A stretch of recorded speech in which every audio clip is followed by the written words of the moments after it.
students, welcome to the class.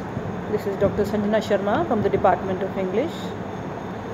We are doing the essay on good resolutions by Robert Lind. And in the textual analysis, we read yesterday that how when we are in the advanced years of our life, how we become mature, how our decisions, they are full of maturity. The resolutions that we take show our maturity. They show that we have got a good experience of life, and that is the reason that the resolutions that we take in our advanced years of life, when we are in our 40s and 50s, they are practical. They include going to bed on time at night, getting up early in the morning, giving up the bad habit of chewing tobacco and such things.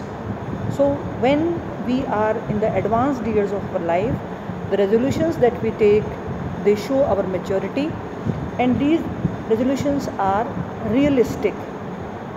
They can be achieved. So let us come to the text once again. Come to the page number 125, paragraph number 1. How vivid, how beautiful tomorrow seems with our lordly regiment of good resolutions, ready to descend upon it as upon a city seen after far off the first time. Every day lies before us as wonderful as London lay before Blusher on the night when he exclaimed, "My God, what a city to loot!" So every day, in the earlier days of that period when we have just made the resolution and when we are going to work upon that resolution, our days, they seem beautiful, life looks beautiful, we are full of excitement, we are full of exuberance, the novelty in our action that are going to take place and that haven't yet taken place. In their anticipation, we feel happy and we feel surprised. A gaiety is there, a happiness is there. Now he correlates this happiness, this gaiety, this feeling of excitement, that feeling which the German journal felt when he reached London and when he exclaimed about city of London, "My Lord, what a city to loot." Now who was Blusher? He was a German general, and he had helped the Duke of Wellington to win city of London. Here Napoleon was defeated in the year 1850.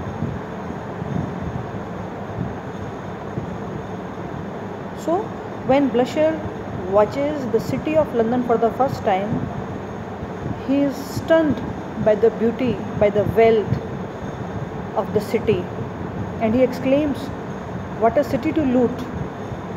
So he is happy, he is in a state of ecstasy, the same ecstasy we feel when we are about to begin an action on that resolution that we had just taken.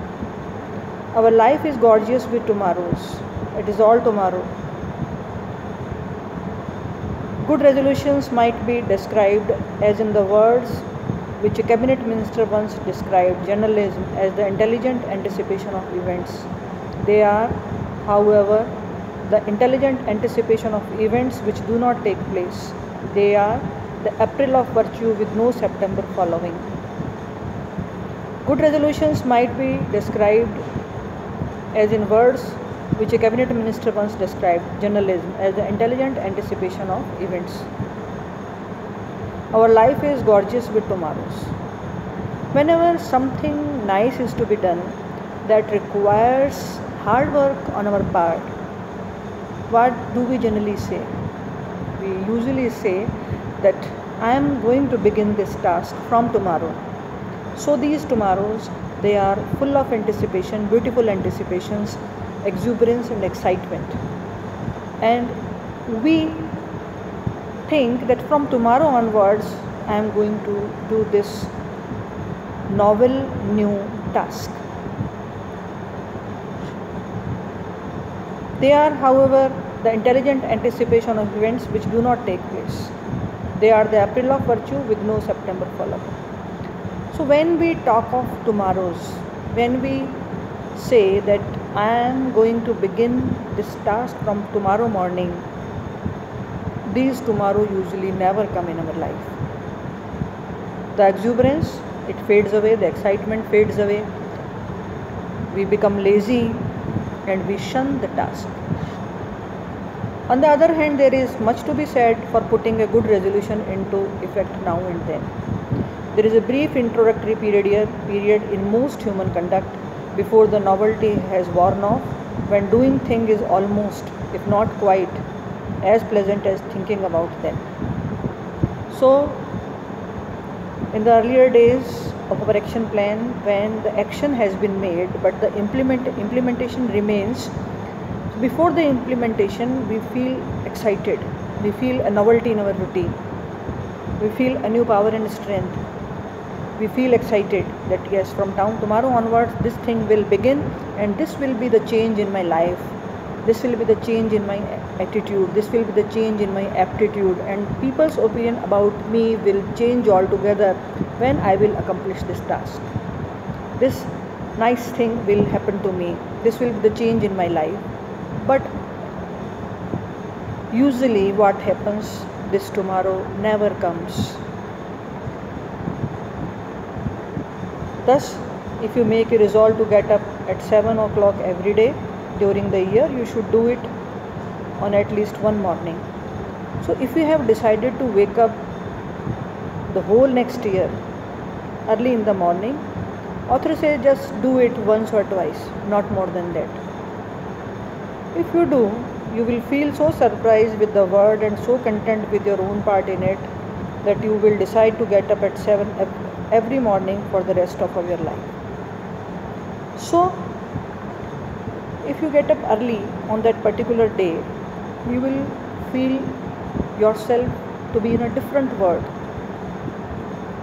You will feel surprised to look at the things, to look at the beautiful sky, to look at the beautiful morrow, the birds chirping on the trees.